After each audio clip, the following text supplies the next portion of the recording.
दोस्तों, स्वागत है हमारे YouTube चैनल में। तो आज लाए हैं थेल्स प्रमेय को सिद्ध करेंगे और बताएंगे कि थेल्स प्रमेय क्या होता है, जो आपके बोर्ड एग्जाम में बहुत बार पूछा गया है। अगर आप सिद्ध करना सीख लेते हैं तो आपके 5 या 6 नंबर पक्के हो जाएंगे। तो चलिए पहले इसको हम जान लेते हैं क्या होता है। तो थेल्स प्रमेय में यही देता है, किसी भी त्रिभुज में एक भुजा के समांतर खींची गई रेखा दो अन्य भुजाओं को समान अनुपात में विभाजित करती है। चलिए पहले थेल्स प्रमेय को लिख लेते हैं। तो क्या कहता है थेल्स प्रमेय? किसी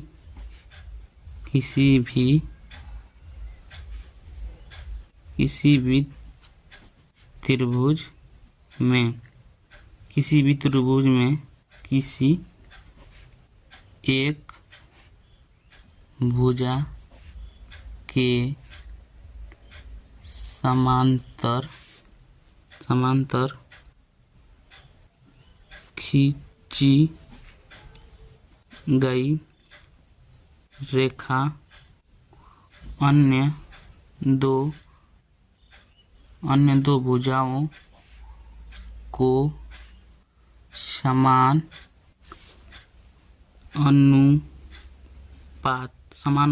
अनुपात में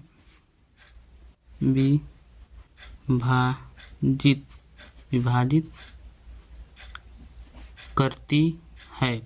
तो हमको पहले दे देगा किसी भी त्रिभुज में। तो पहले हम एक त्रिभुज बना लेंगे। क्या बोला है? किसी भी एक त्रिभुज में किसी एक भुजा के समांतर, या इस भुजा के समांतर, या इस भुजा के समांतर, चाहे इस भुजा के समांतर। तो हम मान लेंगे त्रिभुज ABC है और BC के समांतर DE खींच लेंगे। D और E खींच लिए। तो हमको क्या निकालना है? AD बटे में DB और AE बटे में EC। यही बोला है ना कि समान अनुपात में विभाजित करती है। इस भुजा के समांतर तो खींच लिए। ये जो भुजवा है दोनों समान अनुपात में विभाजित होती है। तो पहले लिखेंगे दिया है। ABC एक क्या है? त्रिभुज है और D समांतर है BC के, और हमको सिद्ध करना है।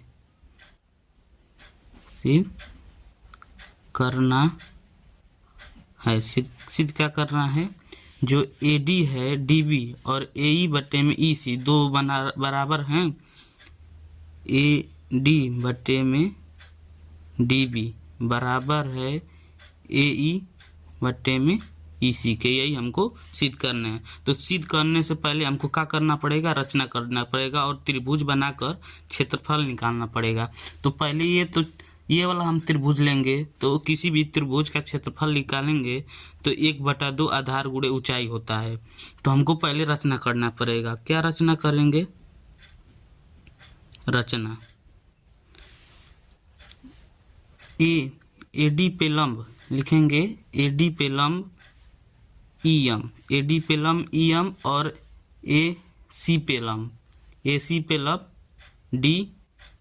D इसमें यम लिए हैं तो यन हो जाएगा। तो लिखेंगे AD पर लंब EM तथा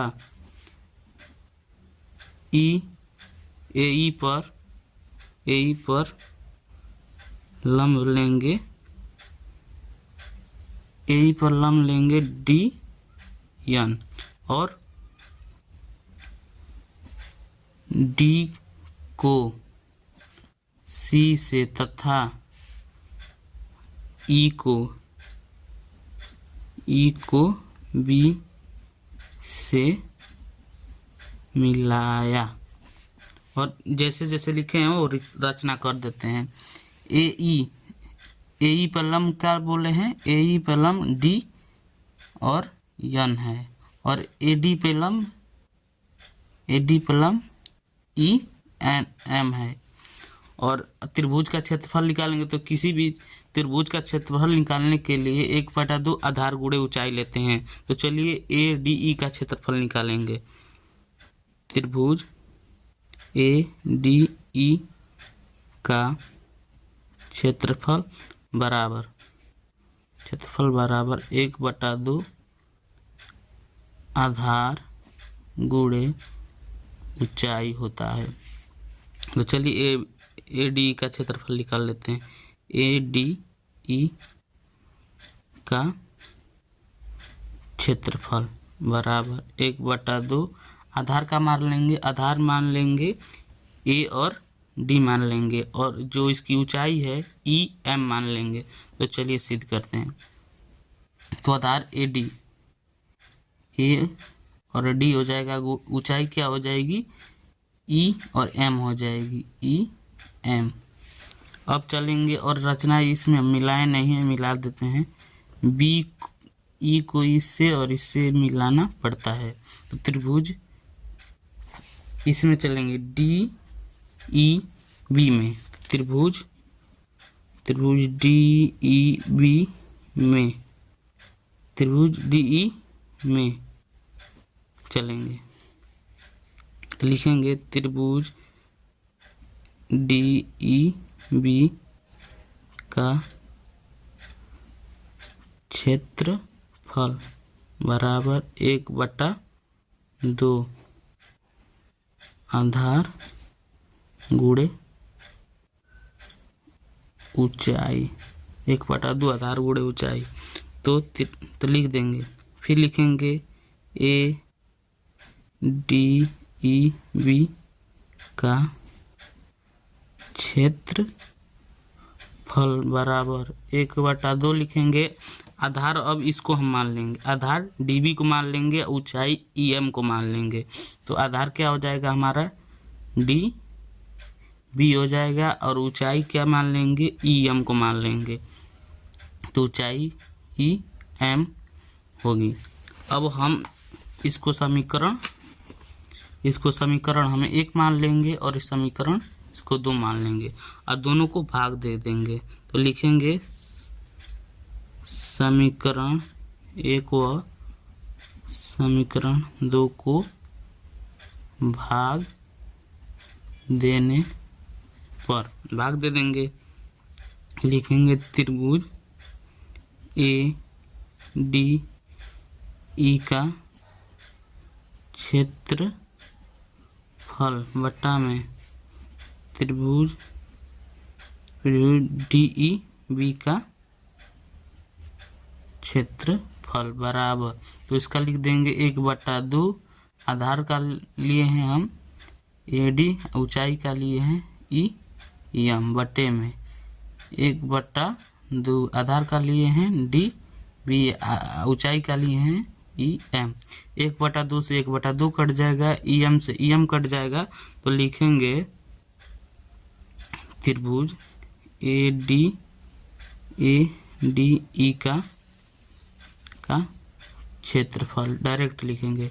त्रिभुज डी ई बी का क्षेत्रफल बराबर ए डी बट्टे में डी बी।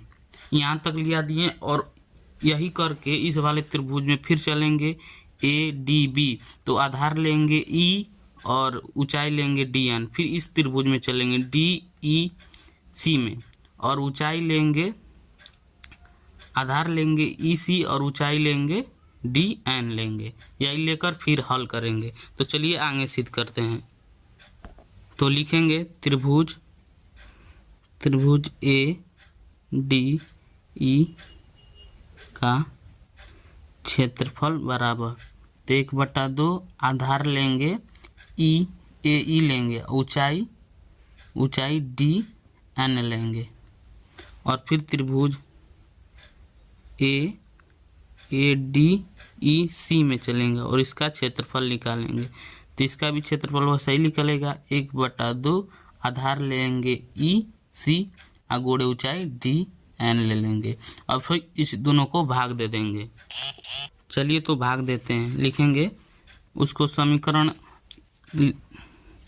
चलिए भाग देते हैं। तो लिखेंगे त्रिभुज ए डी ई का क्षेत्रफल बट्टे में त्रिभुज डी ई सी का क्षेत्रफल लिखेंगे। सीधे डायरेक्ट लिख दीजिए बराबर इसका 1/2 गुणे आधार क्या लिए हैं ए ई लिए हैं, ऊंचाई क्या लिए हैं डी डी एन लिए हैं बटा में त्रिभुज 1/2 आधार क्या लिए थे ई सी और ऊंचाई क्या लिए थे डी एन से डी एन कट जाएगा 1/2 कट जाएगा तो फिर लिखेंगे त्रिभुज ए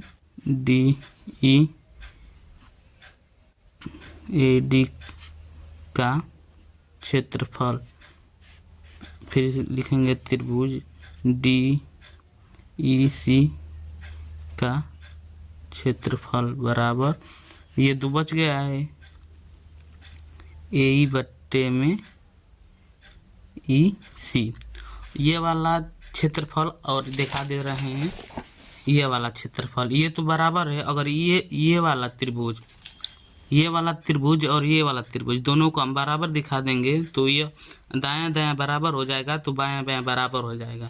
तो चलिए देखते हैं इस वाले में ये वाला भी बराबर है, नीचे वाला जो त्रिभुज है वही बराबर नहीं है तो लिखेंगे। तो चलिए सिद्ध करने के लिए दाएं दाएं जो ये वाला क्षेत्रफल है ये वाला क्षेत्रफल जो पहला वाला क्षेत्रफल निकालें उसके अगर बराबर हो जाएगा तो ए डी बट्टे में डी बी और ए ई बट्टे में ई सी ये दोनों क्या हो जाएंगे बराबर हो जाएंगे। तो बराबर होने के लिए हम लोग लिखेंगे इसका भी जो हाइट डी ई है उसमें भी डी ई है तो लिखेंगे दो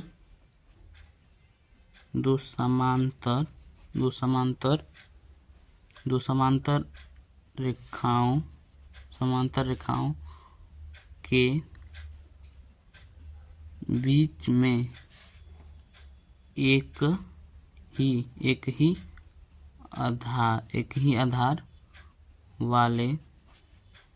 ही आधार वाले त्रिभुजों का क्षेत्रफल क्या होता है बराबर होता है, क्या होता है बराबर होता है। तो लिखेंगे त्रिभुज डी ई बी का क्षेत्रफल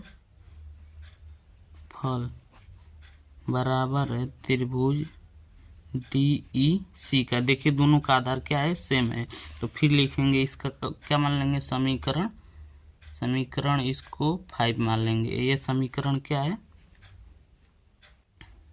समीकरण 4 है तो लिखेंगे कि समीकरण 5 से समीकरण 4 में मान रखने पर क्या करेंगे ये वाला मान रख देंगे तो इसमें ये वाला है डी तो ये वाला रख देंगे तो त्रिभुज ए डी ई का क्षेत्रफल बराबर में तो ये है तो इसके स्थान पे क्या लिख सकते हैं हम ये लिख सकते हैं तो त्रिभुज डी ई बी का क्षेत्रफल बराबर है ए ई बट्टे में ई सी।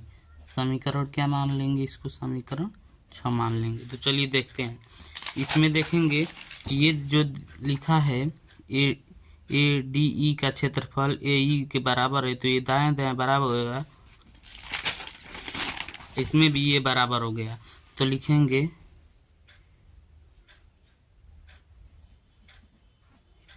समीकरण 1 व समीकरण 6 से